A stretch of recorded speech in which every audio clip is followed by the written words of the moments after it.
Hello model railroaders, John back with 16 by 8 River Layout. This is an update. All I'm showing this time is my shelf layout.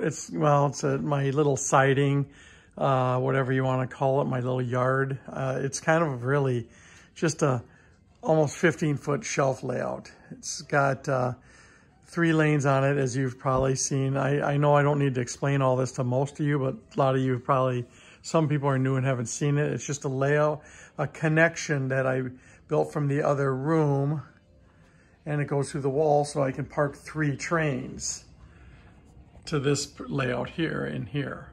You can see there's the tail of the one that's currently sticking out right now. Anyways, I'm not going to go in this room because I don't want to show you what's happening in there at this time. But as I mentioned in my previous video, I'm just updating this part, and I have to hold the camera. I can't put this on a tripod. This thing's too long. I got to walk around it. I'm very happy with what I got now. You can kind of see, I'm going to see if I can zoom in a little bit. So I came up with a couple little clever things to fill up some of my space. You might remember at the end there, I didn't know what I was going to do to fill that space up, but I still have a few buildings left, some of my better ones. So I'm gonna walk down there and I'll show you that. But anyways, this thing runs better than I ever expected it to. It's very reliable. Now I am using just standard Atlas Snaptrack, and just for the outer track. The inner track is all, Flex Track. So it runs super well. Everything works on it good. There's no binding, no nothing. This is a 22-inch curve coming out of this. I could convert it to a 24, and maybe I might eventually, but it works so well, I'm not really overly worried about it. I'm going to walk down to this side. This end here, I did make it is a 24-inch, and there is absolutely 0 issues with it. I'm going to kind of zoom so you can see inside the hole. You can see the other side, and you can see how much room, tons of room.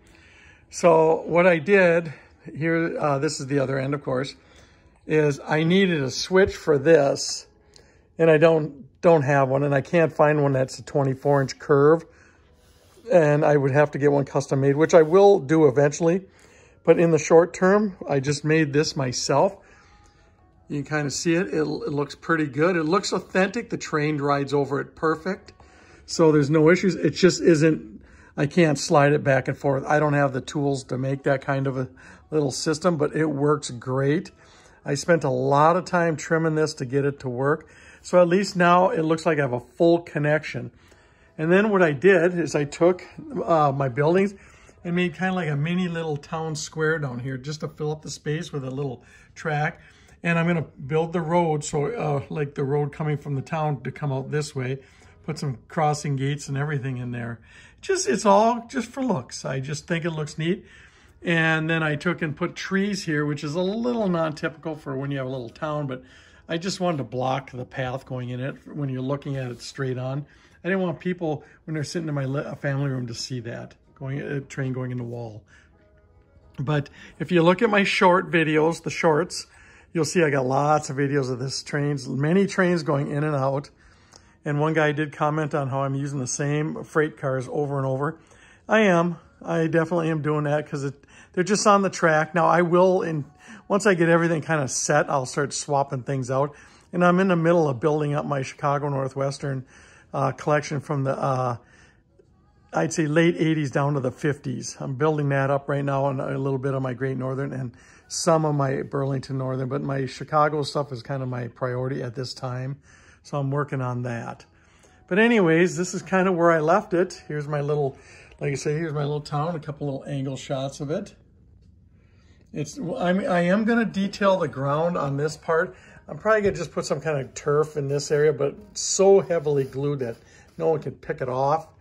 And I'm even going to tack down the buildings. I'm just afraid of kids messing with it. Our little grandkids, you bless their hearts. But I just don't want no one to touch it and knock things off there and then have to feel bad about it. So anyways, but this thing just came out great. I'm super pleased with it. I got to get my bumpers for the ends of the track, which I've already ordered. So that stuff's coming. And just to note, all 3 of these tracks are powered with a switch. They have their own individual powers on them. And I leave a couple cars on there that are lit. They're just dummies, but they're lit. So they look like there's operations happening. I'm going to put one down here too. I'm going to power this track up tonight. I'll connect it to one of those. So a train will look like it's actually sitting there just waiting for this one to pass before it jumps on the track, and I'll have to put a signal in and the whole deal in time. But anyways, I just wanted you guys to see this. I think it just came out so nice. In my opinion, I'm very happy with it. So we can walk down here. And I'm gonna do a little more to it. I'm not just gonna leave the track sitting there on painted gray tan foam. It's gonna get some kind of treatment on it. I don't know what it is.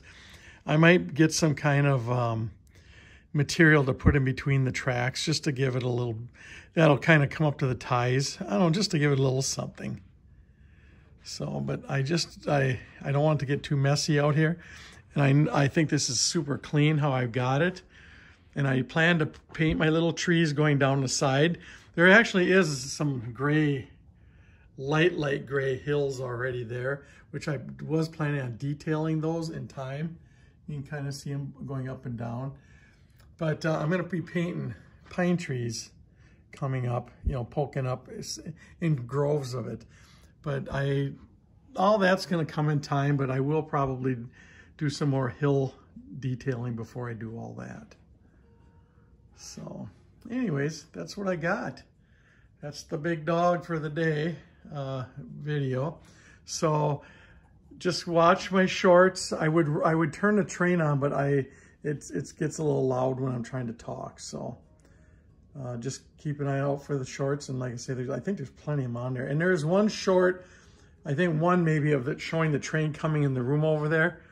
It don't look like that no more in the room. So I've already changed it because I had to modify the track quite heavily on the back side to get it to run. What I've ended up doing is, with the way I modified it, I'm not going to go all the way in there, but I've, in a sense, I've almost probably added another third of my distance of track. I've made that, that secondary where you see that passenger train over there, that track is the inner siding. That one now actually comes to right here. It's its own track right to there.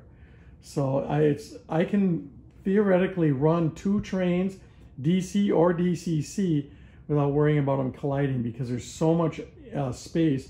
The only common track is from that little tiny house over there to right here where that caboose is. That's the only common track on this whole layout. Everything else is on it.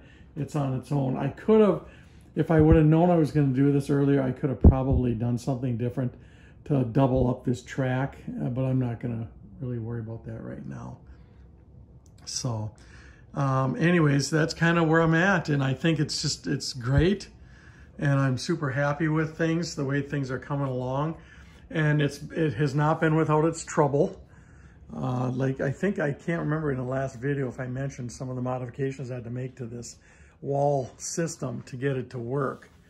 I had to do some re-leveling and things like that, but it's great. I am very thrilled with it. So anyways, thanks for watching, and send me comments if you want to, and watch for the pictures at the end of this. Thanks.